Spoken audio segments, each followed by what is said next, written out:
V എസിന്റെ ഭൗതികദേഹം ദർബാർ ഹാളിൽ പൊതുദർശനത്തിന് വെച്ചിരിക്കുകയാണ്. നിരവധി പേരാണ് വി എസിനെ അവസാനമായി കാണാൻ എത്തിക്കൊണ്ടിരിക്കുന്നത്. വിശദാംശങ്ങളുമായി ദർബാർ ഹാളിൽ നിന്നും PS വിനയ ചേരുകയാണ്. വിനയ, തലസ്ഥാനം വി എസ് എന്ന വിപ്ലവ സൂര്യനെ എങ്ങനെയാണ് വിട നൽകുന്നത്? നിരവധി ആളുകളാണ് ഇപ്പോഴും ഇവിടേക്ക് വി എസിനെ അവസാനമായി കാണാനും അന്തിമോപചാരം അർപ്പിക്കാനുമായി എത്തിക്കൊണ്ടിരിക്കുന്നത്.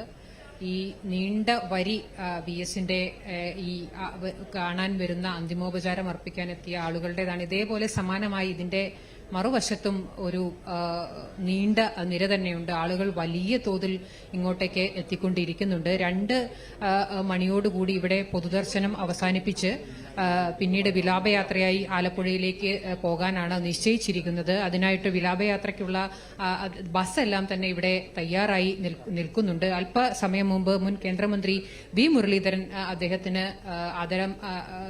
അന്തിമോപചാരം അർപ്പിക്കാനായി ഇവിടെ എത്തിയിട്ടുണ്ട്. അങ്ങനെ രാഷ്ട്രീയ കക്ഷി ഭേദമന്യേ എല്ലാ രാഷ്ട്രീയ പാർട്ടികളിലുമുള്ള ആളുകൾ അദ്ദേഹത്തിന് അന്തിമോപചാരം അർപ്പിക്കാനായി ഇവിടേക്ക് എത്തിയിട്ടുണ്ട്. 2006 മുതൽ 2011 വരെ 5 വർഷം അദ്ദേഹം കേരളത്തിന്റെ മുഖ്യമന്ത്രിയായിരുന്നു. ആ മുഖ്യമന്ത്രിയായി ഇരുന്ന ഈ സെക്രട്ടേറിയറ്റിൽ ഇപ്പോൾ അദ്ദേഹത്തിന്റെ അന്തിമ യാത്രയ്ക്കായി ഇവിടെയുണ്ട്. അദ്ദേഹത്തിന് അവസാനമായി കാണാൻ, അദ്ദേഹത്തിന് യാത്രാമൊഴി നൽകാനായി നിരവധി ആളുകൾ ഇങ്ങോട്ടേക്ക് എത്തിക്കൊണ്ടിരിക്കുകയാണ്. 1992 ആദ്യമായി പ്രതിപക്ഷ നേതാവാകുന്നത് 1992 വി എസ് അച്യുതാനന്ദൻ. അന്നു മുതൽ തലസ്ഥാനമാണ് അദ്ദേഹത്തിന്റെ ഒരു പ്രവർത്തന സ്ഥലം.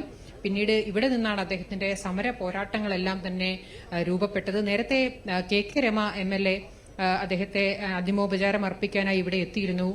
KK രമ TP ചന്ദ്രശേഖരൻ കൊല്ലപ്പെട്ട സമയത്ത് വി എസ് അച്യുതാനന്ദൻ വടകരയിൽ വീട്ടിലെത്തി അന്ന് കണ്ടതും ആശ്വസിപ്പിച്ചതുമായ കാര്യങ്ങളെല്ലാം തന്നെ KK രമ വി എസിനെ അനുസ്മരിച്ച സമയത്ത് പറയുകയുണ്ടായി. പാർട്ടിയെ ഏറ്റവും കൂടുതൽ പ്രതിക്കൂട്ടിലാക്കിയ അല്ലെങ്കിൽ പ്രതിസന്ധിയിലാക്കിയ ഒരു വി എസിന്റെ ഒരു ചെയ്തി കൂടിയായിരുന്നു അന്ന് വടകരയിൽ KK രമയെ വീട്ടിലെത്തി കണ്ടതും അന്ന് നടത്തിയ പ്രസ്താവനകളുമെല്ലാം തന്നെ.